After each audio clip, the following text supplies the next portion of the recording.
Not long ago, a family from Taylorsville packed up the car and headed toward the towering cliffs and tumbling waters of Provo Canyon. Their destination? Bridal Veil Falls, a place rich with memories, beauty, and as it turns out, buried treasure. Years earlier, one of the adventurers had hiked these falls on a teenage date, marveling at the sky ride cables still stretching over the canyon like silent whispers from the past. But this time, it wasn't about nostalgia. It was about the hunt. They'd already passed through the canyon once the week before, on their way to another treasure search in Vernal. But something about the clues kept pulling them back. After parking near the falls, they first explored the upper parking lot along the old railroad trail. Then a second read of the treasure poem changed everything.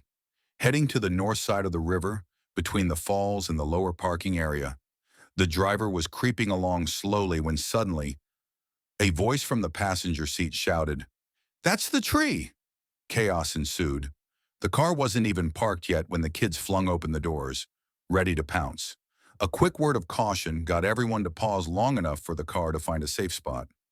Shovel in hand, they cautiously scouted around a raised planter bed. But before any digging began, the treasure box was pulled right from a bush beside the planter. Victory.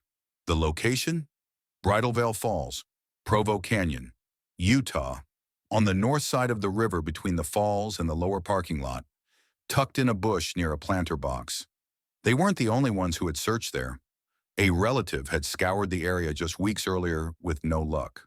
But on this day, with a sharp eye and a good memory, the treasure was theirs.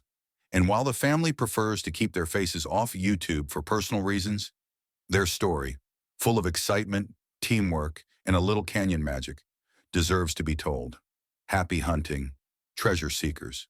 The map may change, but the thrill never does.